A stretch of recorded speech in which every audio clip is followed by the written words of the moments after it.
Lingkungan sistem pemerintahan disusun oleh kelompok 3 dari kelas E3, yang mana anggota kelompok 3 yaitu terdiri dari Daniel Sinaga, Fauziah Reski Amalia, Irma Rahmayani, Resti Sandiadita, Satria Arya Dinata, dan Tengku Arifa Aulia. Baiklah, kami akan membahas mengenai lingkungan internal sistem pemerintahan dan akan mengupas tentang visi dan misi dari sebuah organisasi agar menghasilkan good governance, pengaruh budaya politik terhadap suatu organisasi, pemerintah bayangan, hubungan pemerintah dengan subsistem lainnya, ketidakpastian lingkungan, pemikiran baru dan pilihan yang baru, dan yang terakhir tentang masa depan bagi pemerintahan ekologis. Ya, terima kasih atas kesempatan yang diberikan. Di sini saya akan menjelaskan tentang visi dan misi organisasi. Setiap organisasi, bisnis maupun pemerintah, perlu memiliki visi jangka panjang atau biasa disebut long-term vision, visi jangka menengah atau mid-term vision, dan visi jangka pendek yang biasa disebut short-term vision. Di sektor pemerintah, visi jangka panjang tertuang pada rencana pembangunan jangka panjang dengan dimensi waktu yang telah disepakati oleh para elit bangsa, dan ini dituangkan dalam peraturan perundang-undangan. Kemudian, ada beberapa faktor yang mempengaruhi visi dan misi dari suatu organisasi. Yang pertama, yaitu faktor dimensi waktu. Pemilihan waktu didasarkan pertimbangan bahwa setiap generasi memiliki elan atau semangat yang berbeda-beda, karena banyaknya faktor yang mempengaruhinya. Yang kedua, dimensi ruang. Dimensi ini menggambarkan bahwa visi dan misi organisasi pemerintah berlaku untuk wilayah administratif tertentu. Faktor yang ketiga, yaitu faktor dimensi konteks. Sebuah visi dan misi organisasi dapat dibedakan baik dalam konteks perencanaan pembangunan, konteks keunggulan wilayah, dan visi misi pemerintahan dalam pencalonan kepala daerah atau kepala daerah yang sudah terpilih. Budaya organisasi. Menurut Jones, bahwa budaya organisasi adalah seperangkat nilai dan norma yang telah difahami bersama yang digunakan untuk mengendalikan interaksi anggota organisasi yang satu dengan yang lainnya, serta dengan para pemasok, pelanggan, dan pihak-pihak lain yang berada di luar organisasi. Pemerintahan bayangan. Mengenai pemerintahan bayangan, Wise and Ross mengatakan ada dua macam pemerintahan di Amerika Serikat. Yang pertama, pemerintahan sebenarnya. Pemerintahan seperti yang dibaca oleh warga negara dalam berita di koran-koran dan juga dalam pelajaran sejarah anak-anak sekolah.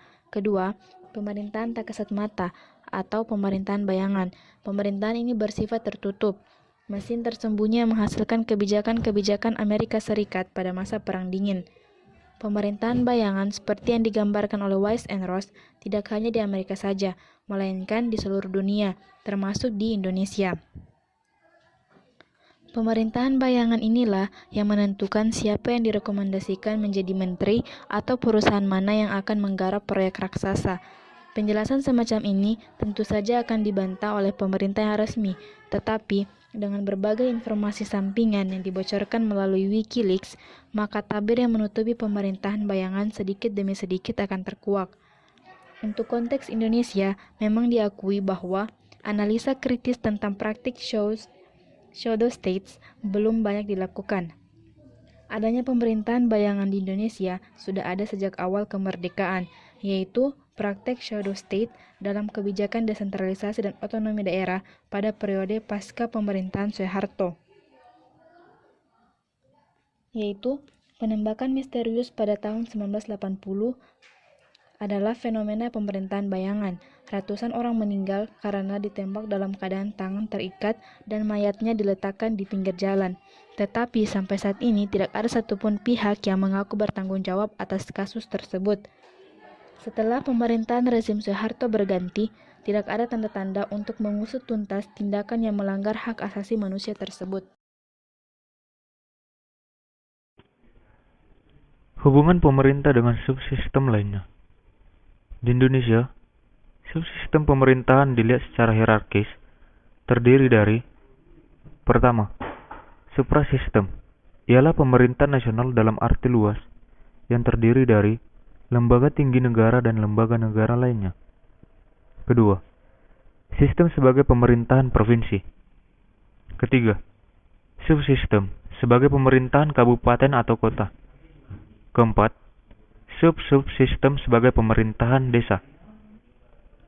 Hubungan antara pemerintah nasional dengan pemerintahan subnasional dalam konteks sistem akan tergantung pada 3 hal, yakni yang pertama, bentuk negara. Dalam Undang-Undang Dasar 1945 Pasal 1 Ayat 1 dijelaskan, bentuk negara Indonesia ialah negara kesatuan.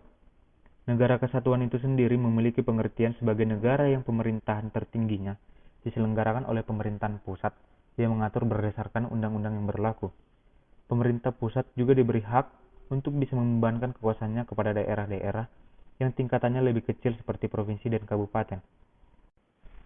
Madiswandi melihat adanya 7 elemen dasar yang membangun entitas pemerintahan daerah, yang sekaligus menjadi fokus dalam hubungan antara pemerintahan nasional dengan pemerintahan subnasional. Yang pertama, kewenangan atau urusan pemerintahan. Kewenangan merupakan syarat material dalam menilik keabsahan suatu perbuatan atau tindakan pemerintah, di samping syarat prosedur dan syarat substansi. Tidak terpenuhinya syarat wewenang dalam tindakan pemerintah akan berimplikasi pada pemahaman bahwa tindakan tersebut sesungguhnya tidak pernah ada, sehingga akibat-akibat hukumnya juga harus dianggap nihil. Pentingnya aspek wewenang tidak lepas dari adanya penyelenggaraan pemerintahan dalam negara hukum yang menghendaki adanya asas legalitas dan asas pemerintahan menurut hukum. 2. Kelembagaan. Kewenangan daerah tidak mungkin dapat dilaksanakan kalau tidak diakomodasikan dalam kelembagaan daerah. Ada 2 kelembagaan penting yang membentuk pemerintahan daerah, yaitu kelembagaan untuk pejabat politik, kelembagaan kepala daerah dan DPRD, dan kelembagaan untuk pejabat karir yang terdiri dari perangkat daerah, dinas, badan, kantor, dan sekretariat, kecamatan, kelurahan, dan lain-lain. 3. Personil. Elemen dasar yang ketiga yang membentuk pemerintahan daerah adalah adanya personil yang menggerakkan kelembagaan daerah untuk menjalankan urusan pemerintahan yang menjadi domain daerah. Personil daerah atau PNS daerah yang pada gilirannya menjalankan kebijakan publik strategis yang dihasilkan oleh pejabat politik untuk menghasilkan barang dan jasa sebagai hasil akhir dari pemerintahan daerah. 4. Keuangan daerah. Keuangan daerah sebagai konsekuensi dari adanya urusan pemerintahan yang diserahkan kepada daerah. Daerah harus diberikan sumber-sumber keuangan yang baik, yang bersumber dari pajak dan retribusi daerah, maupun bersumber dari dana perimbangan, yaitu subsidi dan bagi hasil yang diberikan kepada daerah. Adanya sumber keuangan yang memadai akan memungkinkan daerah untuk melaksanakan urusan pemerintahan yang diserahkan kepada daerah. 5. Perwakilan daerah. Secara filosofis, rakyat mempunyai otonomi daerah tersebut. Namun secara praktis, tidak mungkin masyarakat untuk memerintah secara bersama. Untuk itu, maka dilakukan pemilihan wakil-wakil rakyat untuk menjalankan mandat rakyat dan mendapatkan legitimasi dari rakyat daerah untuk melaksanakan otonomi daerah. 6. Pelayanan publik. Pemerintah daerah menghasilkan fasilitas dan jasa guna pelayanan publik. Fasilitas yang dihasilkan oleh pemerintah daerah yaitu jalan, jembatan, irigasi, sekolah, terminal, rumah sakit, dan lain-lain. Sedangkan jasa yang dihasilkan adalah menerbitkan akte kelahiran, KTP, izin mendirikan bangunan, dan sebagainya. Pada dasarnya, pelayanan publik ini didasarkan pada pengaturan publik, dimaksudkan untuk menciptakan ketentraman dan ketertiban dalam masyarakat daerah tersebut. 7. Pembinaan dan pengawasan. Argumen dari pengawasan adalah adanya kecenderungan penyalahgunaan kekuasaan tersebut. Untuk mencegah hal tersebut, maka elemen pengawasan mempunyai posisi strategis untuk menghasilkan pemerintahan yang bersih. Berbagai isu pengawasan akan menjadi agenda penting seperti sinergi lembaga pengawasan internal, efektivitas pengawasan eksternal, pengawasan sosial, pengawasan legislatif, dan juga pengawasan yang melekat. Dalam konteks pembinaan adalah berbagai fasilitasi yang dilakukan oleh pemerintah pusat terhadap pemerintahan daerah agar pemerintah daerah dapat menjalankan otonominya secara efektif, efisien, ekonomis, dan akuntabel. Selanjutnya adalah ketidakpastian lingkungan. Menurut Mardia dan Gundono, ketidakpastian lingkungan adalah kondisi lingkungan eksternal yang dapat mempengaruhi operasionalisasi perusahaan. Sedangkan, menurut Cahyadi, ketidakpastian lingkungan didefinisikan sebagai faktor-faktor lingkungan yang dihadapi oleh organisasi dan berpotensi mengganggu kinerja organisasi bila organisasi tidak mampu beradaptasi dengan baik terhadap laju perubahan maupun dinamikanya, yang terdiri dari faktor-faktor tingkat perubahan regulasi, tingkat perubahan teknologi informasi, tingkat perubahan pasar dan persaingan. Selanjutnya, ketidakpastian lingkungan menurut Cahyudin terdapat menjadi 3, yaitu ketidakpastian keadaan atau state uncertainty, ketidakpastian pengaruh atau effect uncertainty, dan ketidakpastian respon atau response uncertainty. Depan bagi pemerintahan ekologis. Menurut Barker, pada tahun 1995 menyampaikan bahwa pemerintahan yang baik akan melaksanakan the possibility to live a good life and to perform beautiful acts dalam menerapkan konsep ekologi dalam bidang pemerintahan. Ekologi sebagai pendekatan.